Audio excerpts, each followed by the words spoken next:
அன்பான விவசாய நண்பர்களே வணக்கம். இன்றைக்கி சில விவசாயி நமக்கு நம்மளோட நிலத்தில் உரங்களை பற்றிலாம் சொல்கிறீங்க. அமில உரமாக நிலமாக இருக்கா, கார நிலமாக இருக்கா அப்படின்றத பற்றிலாம் சொல்கிறீங்க. அது என்னென்ன உரம் போடுறது அப்படின்ற பற்றி சொல்லுங்கள். அதே சமயத்தில் நமது நிலத்தில் நம்ம நிலத்தை அமிலமாக இருக்கா, காரமாக இருக்கா, அதாவது அதோட pH என்ன, எப்படி கண்டுபிடிக்கிறது அப்படின்ற பற்றி கேட்டாங்க. அதை பற்றி தான் ஒரு சின்ன விளக்கம். நம்மளோட சேனல் வேளாண் பீடியா. நிறையா விவசாய நண்பர்கள் சப்ஸ்கிரைப் பண்ணாமல் பார்த்துட்ருக்கீங்க. அன்பான விவசாய நண்பர்களே, இது உங்களுக்கு முக்கியமாக பட்டுச்சுன்னா நீங்கள் சப்ஸ்கிரைப் பண்ணி வச்சுக்கோங்க. சப்ஸ்கிரைப் பண்ணிவிட்டு ஜாயின் பட்டனையும் பெல் பட்டனையும் அமுத்திக்கோங்க. இதனால் எங்களுக்கு சப்போர்ட்டாக இருக்கும். நாங்கள் இன்னும் நிறையா வீடியோ போடுறதுக்கு எங்களுக்கு உதவியாக இருக்கும். முதல்ல pHனா என்ன அப்படின்ற பற்றி பார்த்துருவோம். pH அப்படின்றது கார அமில தன்மை. ஓகேங்களா?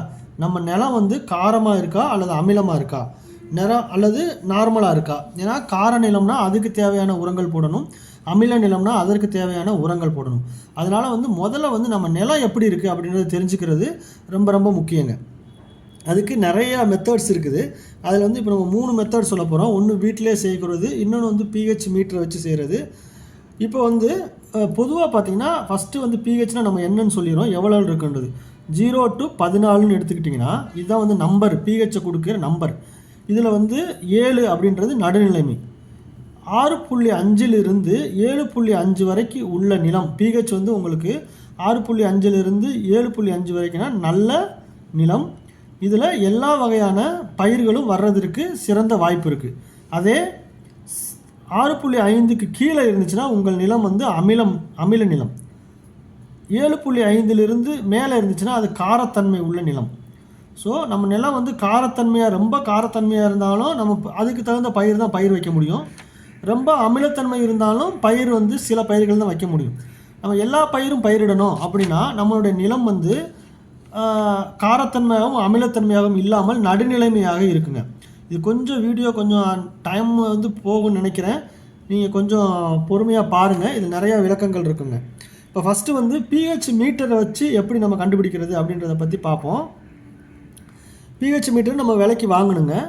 ஸோ இதுதான் நம்ம நிலம்னு வச்சுக்கோங்களேன். ஒரு 5 இடத்துலையோ 10 இடத்துலையோ டிஃப்ரெண்ட் இடத்துல இருந்து நம்ம சாயில் எடுக்கணும், மண்ணை எடுக்கணும். ஒரு 10 இடங்களில் இருந்து மண்களை எடுத்து அந்த மண்ணை கல், மணல், வேறு இதெல்லாம் இல்லாமல் நம்ம நீக்கிட்டு என்ன பண்ணணும்னா அந்த மண்ணை ஒரு சின்ன ஒரு கண்ணாடி டம்ளரில் இப்போ 1/2 கிலோ எடுத்திங்கன்னா அந்த 1/2 கிலோ நல்லா மிக்ஸ், எல்லாத்துலேருந்து 1/2 கிலோ எடுக்கிறீங்க, அப்போ மொத்தம் 5 கிலோ 6 கிலோ வரும். அதை நல்லா மிக்ஸ் பண்ணிக்கிறோம். மிக்ஸ் பண்ணி ஒரே மாதிரியான அதில் இருந்து பிரித்து நம்ம ஒரு 1/2 கிலோ உரம் எடுக்கணும். அதை ஒரு பாட்டிலில் போட்டுட்டிங்கன்னா இதில் மணல் இருக்கும். இப்போ 100 கிராம் நீங்கள் சாயில் எடுத்திங்கன்னா 250 மில்லி தண்ணி ஊற்றணும். அதாவது 1க்கு 1 பங்குக்கு 2.5 பங்கு தண்ணீர் அப்படி கலந்துக்கணும். 1 பங்குக்கு 2.5 பங்கு தண்ணீர் கலந்துட்டு இதை நல்லா மிக்ஸ் பண்ணிக்கிறணும். மிக்ஸ் பண்ண உடனே அந்த வாட்டரில் நமக்கு சாயில் வந்துடும். அதுக்கப்புறம் இந்த pH மீட்டரை, இது மண் இருக்குது, நம்ம தண்ணி இருக்குது, அந்த pH மீட்டரை நம்ம படத்தில் காட்டுற pH மீட்டர் எப்படி இருக்கணும், அதை உள்ளே பார்த்தோம்னா டைரெக்டாக நம்மளோட pH என்ன அப்படின்னு காட்டிடணும். ஓகேங்களா? இதில் முக்கியமாக நம்ம கவனிக்க வேண்டியது, நம்ம எடுக்கக்கூடிய சாயில் அங்கங்கேருந்து எடுத்தாலும் அதை நல்லா மிக்ஸ் பண்ணி அதில் இருந்து நம்ம எடுக்கக்கூடிய ஒரு 100 கிராமோ 200 கிராமோ இது எல்லா மண்ணையும் பிரித்து எடுக்கணும். இப்போ மொத்தமாக போடணும்னு வச்சுக்கோங்களேன், அதை 4ஆக பிரிச்சிடணும். இந்த 3 நம்ம வெளியேற்றணும். திருப்பி அந்த 1 இருக்கு இல்லையா, அதை திருப்பி 4ஆக பிரிக்கணும், அந்த 3 வெளியேற்றணும். இப்படியே 5 கிலோ மண்ணை மொத்தத்தை நம்ம கொஞ்சம் கொஞ்சமாக பிரித்து ஒரு 1 கிலோவோ 1/2 கிலோவோ ஆக்கிக்கிறணும். ஸோ அப்போ அந்த 1/2 கிலோ மண் நமக்கு இந்த எல்லா இடத்துல உள்ள மண்ணோட சாம்பிளோட டெபிக்ட் இது. ஓகேங்களா? இப்போ இந்த ஒரு இடத்துல இருந்து மட்டும் நம்ம எடுத்து வச்சுக்கோங்களேன். அப்போ இந்த ஒரு இடத்துல மட்டும் நமக்கு அமிலத்தன்மையாக இருக்கும், இங்கெல்லாம் நம்ம நிலம் அமிலமாக காரமானு தெரியாது. அப்போ நம்ம எடுக்கக்கூடிய சாயில் நம்ம டோட்டல் நிலத்தோட டெபிக்ஷனாக இருக்கணும். ஏன்னா நம்ம வெறும் 500 கிராமில் இருந்தால் நம்ம கனெக்ட் பண்ண போகிறோம். அப்போ இந்த டோட்டல் நிலத்தில் இருந்து கொஞ்சம் கொஞ்சமாக எடுத்து அதை மிக்ஸ் பண்ணி அதிலிருந்து எடுக்கக்கூடிய சாயிலாக நம்ம இருக்கணும். அது ரொம்ப ரொம்ப முக்கியங்க. அதுக்கடுத்து வீட்டு முறையில் நம்ம எப்படி செய்யணும் அப்படின்னு பார்த்தீங்கன்னா, வீட்டில் இருக்கிற பொருட்களை வச்சு செய்கிறதுக்கு ஈஸி மெத்தடு. அது அவ்வளோ அக்யூரேட்டாக இருக்காது. ஆனால் நம்ம நிலம் அமிலத்தன்மையாக காரத்தன்மையானு கண்டுபிடிச்சிக்கலாம். ஓகேங்களா? இதுக்கு 2 மாதிரிகளை நம்ம எடுத்துக்கணும். இதே மாதிரி சாயில் நீங்கள் எடுத்துகிட்டு ஒரு 1/2 கிலோ எடுத்துக்கணும். 2 இதில் எடுத்து வச்சுக்கோங்க. ஓகேங்களா? இதில் ஒரு 1/2 கிலோ சாயில், இதில் ஒரு 1/2 கிலோ மண் எடுத்து வச்சுக்கலாம். ஓகேங்களா? இப்போ மண் இருக்குது. இந்த மண்ணில் வந்து 2 பொருள் வைக்கணும். மாதிரி 1ன்னு வச்சுக்கோங்க. இது மாதிரி 2. இப்போ மாதிரி 1ல் வந்து நீங்கள் வினிகர், நம்ம கிடைக்கக்கூடிய கடையில் கிடைக்கும் வினிகர் அப்படின்னு வாங்கிக்கலாங்க. அதை ஊற்றணும். சாம்பிள் 2ல் வந்து நீங்கள் கொஞ்சம் தண்ணீரும் கடையில் பேக்கிங் சோடா அப்படின்னு கிடைக்கும், அதையும் ஊற்றிக்கிறணும். ஓகேங்களா? Baking soda. இப்போ 1வது நான் சொல்கிறேன் நான். இப்போ மொதல் சாயிலில் வந்து நீங்கள் வினிகர் சேர்க்குறீங்க இல்லையா? வினிகர் சேரும் மாதிரி பப்புள்ஸ் வந்துச்சுன்னா, பப்புள்ஸ்னால் முட்டையாக வரும். முட்டையாக வந்துச்சுன்னா நம்ம நிலம் வந்து அல்கலைன் சாயில், அதாவது கார நிலம். ஓகேங்களா?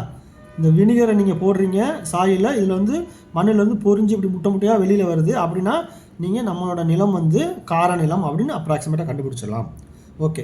இப்போ 2வது வந்து தண்ணீரும் பேக்கிங் சோடா சேர்க்குறீங்க. இதில் முட்டையாக வந்துச்சுன்னா நம்மளோட நிலம் அசிடிக், அதாவது அமில நிலம் அப்படின்னு கண்டுபிடிச்சோம். இது வந்து சிம்பிளாக நம்ம நிலம் வந்து வீட்டிலேயே கண்டுபிடிக்கிறது. நம்ம நிலம் காரத்தன்மை உடையதா அமிலத்தன்மை உடையதா அப்படின்னு. இப்போ 2மே முட்டை எதுவுமே வரல அப்படின்னா நம்ம நிலம் வந்து நடுநிலைமை உள்ளது, நல்ல நிலை. இப்போ நீங்கள் வீட்டில் செஞ்சு பார்க்குறீங்க, எதுவுமே முட்டை வரலன்னா உங்கள் நிலம் வந்து சூப்பரான நிலம். உங்களோட pH வந்து 6.5லேருந்து 7.5க்குள்ளே தான் இருக்குதுன்னு அர்த்தம். இப்போ அல்கலைன் நிலமாக இருந்துச்சுன்னா உங்களுக்கு 8க்கு மேலே இருந்துக்கும் அர்த்தம். அசிடிக் சாயிலாம் உங்களுக்கு 7க்கு கீழே 6, 5.5 அந்த மாதிரி இருக்குது அப்படின்னு அர்த்தம். ஸோ இது வந்து ஜென்ரலாக கண்டுபிடிச்சிக்கலாம். ஓகேங்களா? இது தோராயமாக நம்ம கண்டுபிடிக்கிறதுங்க. இதுக்கும் எனக்கு இன்ட்ரெஸ்ட் இல்லைங்க, எனக்கு எவ்வளோ கண்டிப்பாக வந்து எனக்கு pH எவ்வளோன்னு எனக்கு தெரிஞ்சே ஆகணும் அப்படின்னா நீங்கள் வந்து டிபார்ட்மெண்ட்டுக்கு போகலாம். டிபார்ட்மெண்ட்டுக்கு போய் நம்ம கண்டுபிடிக்கலாம். அது எப்படி லேப் மெத்தடு. இது வந்து லேப் மெத்தட் எப்படி கண்டுபிடிக்கிறோன்னா அதே மாதிரி தான். நம்ம சாயில் எடுத்து கொண்டு போய் லேபுக்கு கொடுக்கணும். இப்போ தான் உங்கள் நிலம் வச்சிங்கன்னா இதில் ஜிக்ஜாகாக இப்படி போயிட்டு வரணும். போயிட்டு வரும்போது அங்கங்கே சாயில் எடுக்கணும். கொஞ்சம் 6 கிலோ அல்லது 100 கிராம் எடுத்து மொத்தமாக கொண்டு வந்து வச்சுக்கணும். எங்கேருந்து எடுக்கணும்னா உங்களுக்கு குறு விவசாயம், நெல் அல்லது வந்து தக்காளி, வெண்டை, சிறு விவசாயம்னு வச்சுக்கோன்னா 0லேருந்து 15 சென்டிமீட்டர், 1/2 அடி ஆழத்தில் எடுக்கணும். ஓகேங்களா? இப்போ மரங்கள் அப்படின்னு இருந்துச்சுன்னா 15லேருந்து 1 அடி ஆழத்தில் எடுக்கணும். எடுக்கிறது எப்படின்னா வந்து ஒரு மண்வெட்டி எடுத்துக்கோங்க. இப்படி கிராஸாக ஒரு கொத்து, இப்படி கிராஸாக ஒரு கொத்து கொத்துனீங்கன்னா மம்பட்டியில் வரும் இல்லையா? அந்த நடுப்பகுதி இப்படி ஒரு கொத்து, இப்படி ஒரு கொத்து எடுத்தோன்னா மம்பட்டியில் வரும். அதை வந்து நம்ம தனியாக எடுத்து வச்சுக்கணும். அப்போ 15 இடத்துல சாயில் எடுக்கிறோம் இல்லையா? அந்த 15 இடத்துல இருக்கிற சாயிலை மொத்தமாகிட்டு இது மிக்ஸ் பண்ணணும். ஓகேங்களா? அப்போ தான் எல்லா இடத்துல இருக்கக்கூடிய மண் மாதிரியோட நமக்கு ஒரு இது கிடைக்கும். ஓகேங்களா? எல்லாத்தையும் மிக்ஸ் பண்ணி கொஞ்சம் கொஞ்சமாக பிரித்து தேவையில்லாதெல்லாம் எடுத்துகிட்டு இதில் இருந்து வந்து வெறும் வந்து 1/2 கிலோ தான் நீங்கள் சாம்பிள் எடுக்கணும். ஓகேங்களா? இந்த 1/2 கிலோ வந்து உங்கள் டோட்டல் நிலத்தை வந்து பிரதிபலிக்கக்கூடியதாக நீங்கள் இருக்கணும். அப்போது நீங்கள் சாயில் சாம்பிள் கலெக்ட் பண்ணி அதை மொத்தமாக குவிச்சு அதில் பிரித்து நீங்கள் எடுக்கிறதுல வச்சு தான் உங்களோட ரிசல்ட் வந்து நல்லா வரும். ஓகேங்களா? அந்த சாயிலை வந்து நிழலில் நன்றாக உலர்த்திட்டு அதில் சலித்து அதில் கல், மண், தூசி இதெல்லாம் இல்லாத மாதிரி பார்த்துக்கணும். ஒரு சல்லடையை வச்சு நல்லா சலிச்சிட்டோன்னா நைஸாக மண் கிடைக்குங்க. அதை வந்து ஒரு பிளாஸ்டிக் பையில் போட்டு வச்சுக்கோங்க. பிளாஸ்டிக் பையில் போட்டு கட்டி வச்சுக்கணும். இது 1 சாம்பிளோ அல்லது நீங்கள் 2 சாம்பிளோ கூட நீங்கள் டிபார்ட்மெண்ட்டுக்கு கொடுக்கலாம். அப்போ கொடுக்கறதுக்கு முன்னாடி அதில் வந்து அந்த கவரில் வந்து நீங்கள் இந்த இதெல்லாம் எழுதிடணும். என்னென்ன எழுதணும்னா உங்களோட பெயர், உங்களோட கிராமம், என்ன பயிர் பண்ணியிருக்கீங்க, சர்வே நம்பர், இதெல்லாம் எழுதி உங்கள் அருகாமையில் உள்ள வேளாண் டிபார்ட்மெண்ட், அக்ரிகல்ச்சர் டிபார்ட்மெண்ட் வந்து ஒவ்வொரு டிஸ்ட்ரிக்ட்டுக்கும் இருக்குங்க. அந்த டிபார்ட்மெண்ட்டில் போய் ஹேண்ட் ஓவர் பண்ணலாம். அப்படி இல்லைனா ஒவ்வொரு டிபார்ட்மெண்ட்லையுமே அக்ரிகல்ச்சர் சாயில் டெஸ்டிங் லேப்னு இருக்குது. சாயில் டெஸ்டிங் லேப், மண் பரிசோதனை நிலையம். இப்போ மண் பரிசோதனை நிலையம் வந்து ஒவ்வொரு மாவட்டத்துக்கும் ஒன்று இருக்குங்க. அது வந்து நீங்கள் டிபார்ட்மெண்ட்டில் போய் கேட்டாவே தெரிஞ்சிடும் உங்கள் ஏரியாவில் வந்து மண் பரிசோதனை நிலையம் எங்கே இருக்குதுன்னு சொல்லிட்டு. அப்படி இல்லைன்னா நீங்கள் எனக்கு வந்து என்னோடய வாட்ஸ்அப்லேயோ அல்லது வந்து கமெண்ட்ஸ்லேயோ கொடுங்க. உங்களோட மண் பரிசோதனை நிலையம் எங்கே இருக்குன்றத அட்ரஸை வந்து நான் உங்களுக்கு கொடுக்குறேங்க. அப்படி இல்லை அப்படின்னா பக்கத்தில் உள்ள KVK கொடுக்கலாம். அப்படி இல்லைன்னா தமிழ்நாடு அக்ரிகல்ச்சர் யூனிவர்சிட்டி இப்போ மதுரையிலையோ திருச்சியிலையோ கோயம்புத்தூர்லேயோ திருநெல்வேலி இந்த மாதிரி இடத்துல இருக்கிறது வந்து அக்ரிகல்ச்சர் காலேஜ் இருக்குது. ஸோ அங்கே வந்து சாயில் டெஸ்டிங் இருக்குது, அங்கே கொண்டு போய் கொடுக்கலாம். கொடுத்தீங்கன்னா அவங்க என்ன பண்ணுவாங்கன்னா சாயிலை வந்து முறையாக டெஸ்ட் பண்ணி அது நமக்கு கரெக்டான பிஹெச் சொல்லிடுவாங்க. உங்களுக்கு கரெக்டாக 6.5 இருக்கா, 6.8 இருக்கா, அல்லது 7.4 இருக்கா, அப்படி கரெக்டாக நம்பரோடு சொல்லிடுவாங்க. அதோடு இல்லாமல் நம்மளோட ஈசி, சாயிலோட ஈஸினா எலக்ட்ரிக் கண்டக்டிவிட்டி, ஓகேங்களா, அதுவும் பண்ணி சொல்லி கொடுத்துருவாங்க. அதில் நம்ம சாயிலில் எவ்வளோ ஆர்கானிக் மேட்டர் இருக்குது, ஆர்கானிக் கார்பன் எவ்வளோ இருக்குது அப்படின்னு சொல்லிடுவாங்க. அதுக்கடுத்து என்பிகே எவ்வளோ இருக்குது, அதாவது தலைச்சத்து எவ்வளோ இருக்குது, மணிச்சத்து எவ்வளோ இருக்குது, சாம்பல் சத்து எவ்வளோ இருக்குன்னு சொல்லிடுவாங்க. அது தவிர நுண்ணூட்ட சத்துக்கள் வந்து நம்ம நிலத்தில் எவ்வளோ இருக்குது அப்படின்றதையும் சொல்லிடுவாங்க. ஸோ எல்லா டீட்டெயிலும் கிடச்சவும் அது தவிர நீங்கள் என்ன பயிர் வைக்க போகிறீங்க, இப்போ என் பயிரில் வந்து நெல் வைக்க போகிறேன் அப்படின்னா அந்த பயிருக்கு நெல்லுக்கு நீங்கள் என்னென்ன உரம் வைக்கணும் அப்படின்றதை தெளிவாக சொல்லி கொடுத்துருவாங்க. அதனால் வந்து அன்பான விவசாய பெருமக்களே, எல்லா விவசாயியும் உங்களோட இது சிரமம் பார்க்காத நேரம் இழுக்குங்க. ஆனால் கரெக்டாக வந்து உங்களுக்கு அனலைஸ் பண்ணி ரிப்போர்ட் சூப்பராக கொடுத்துருவாங்க. அதில் எந்த விதமான குழப்பமும் கிடையாது. நம்ம நினைக்கலாம் கவர்மெண்ட்டில் கொண்டு போய் கொடுத்தோம்னா 100 ரூபா என்னவோ கம்மியாக தான் வாங்குவாங்க விலை, ஆனால் ரிசல்ட் தப்பாக இருக்குமோ ரைட்டாக இருக்கும், அப்படிலாம் கிடையாதுங்க.